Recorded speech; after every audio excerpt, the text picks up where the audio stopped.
నా పేరు డాక్టర్ శశికిరణ్. నేను యశోద హాస్పిటల్లో నెఫ్రాలజిస్ట్గా వర్క్ చేస్తున్నాను. చాలామంది పేషెంట్లు హై బ్లడ్ ప్రెషర్ ఉన్నవాళ్ళు, అధిక రక్తపోటు ఉన్నవాళ్ళు మేము ఇంటి దగ్గర బీపీ చెక్ చేసుకోవచ్చా డాక్టర్ అని అడుగుతూ ఉంటారు. ఇంటి దగ్గర బీపీ చెక్ చేసుకోవడం అనేది చాలా ముఖ్యమైనది.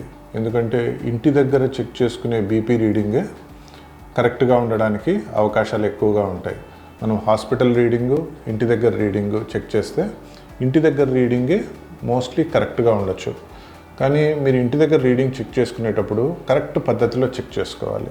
ఈ పద్ధతి ఏమి అనేది ఇప్పుడు నేను చెప్తాను. ఈ పరంగా మీరు చెక్ చేసుకున్నారంటే మీకు రీడింగ్స్ కరెక్ట్గా వస్తాయి.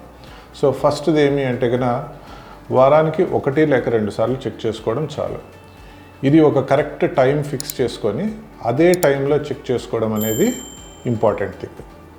మూడోది, మీరు చెక్ చేసుకునే టైంకి ముందు ఒక హాఫ్ అన్ అవర్లో కాఫీ కానీ, టీ కానీ, స్మోకింగ్ కానీ చేయకూడదు. మీరు చెక్ చేసుకునేటప్పుడు ఇలాంటి టేబుల్, ఒక చైర్ మీద కూర్చోవాలి. మీ 2 కాళ్ళు పక్క పక్కన పెట్టుకోవాలి. క్రాస్ లెగ్డ్ చేసుకోకండి. ఒక కాలు మీద ఒక కాలు పెట్టుకోకూడదు. కూర్చున్నాక ఒక 5 మినిట్స్ కూర్చున్న తర్వాత మీకు బీపీ కఫ్ అనేది ఉంటుంది.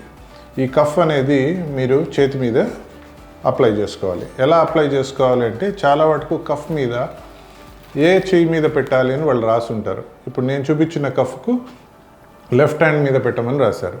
సో ఇది లెఫ్ట్ హ్యాండ్కి మీరు కట్టుకోవాలి. కట్టుకున్నప్పుడు ఏం చేయాలి అంటే ఈ ట్యూబ్ అనేది కిందికి ఉండేటట్టు చూసుకోవాలి. మూడవది, దీని మీద ఒక యారో మార్క్ ఉంటుంది. ఈ యారో మార్క్ అనేది లోపలి భాగానికి వచ్చేటట్టు చెక్ చేసుకోవాలి. నాలుగవది, ఈ బీపీ యొక్క కింది భాగము మీ మోచేయికి కనీసము ఒక 1 to 2 సెంటీమీటర్స్ పైన ఉన్నట్టు చెక్ చేసుకోవాలి. సో ఇలా చేసుకున్న తర్వాత మీరు ఆటోమేటిక్ బీపీ మెషిన్తో చెక్ చేసుకోవచ్చు. సో ఎన్నిసార్లు చెక్ చేసుకోవాలి? అట్లీస్ట్ 2 రీడింగ్స్ తీసుకోవాలి. ఈ 2 రీడింగ్స్ మధ్యలో 1 మినిట్ గ్యాప్ అనేది ఇవ్వాల్సి వస్తుంది. ఈ 2 రీడింగ్స్ యొక్క యావరేజ్ ఏముందో దాన్ని మీరు ఒక నోట్బుక్లో ఎంటర్ చేసుకోండి. సో ఇలా మీరు కనీసము వీక్లీ 2 టైమ్స్ ఎంటర్ చేసుకొని మీ డాక్టర్ని కలిసినప్పుడు ఈ రీడింగ్స్ చూపిస్తే ఇవి మోర్ రిప్రజెంటేటివ్. హాస్పిటల్లో చెక్ చేసే రీడింగ్స్ కన్నా హోమ్ రీడింగ్స్ అనేటివి కరెక్ట్గా ఉంటాయి. ఈ హోమ్ రీడింగ్ ప్రకారంగా మీకు బీపీ మెడిసిన్స్ ప్రిస్క్రైబ్ చేయడం వల్ల మీకు బెటర్ ట్రీట్మెంట్ అనేది లభిస్తుంది. If you found this video useful, like, comment, and subscribe for more health updates.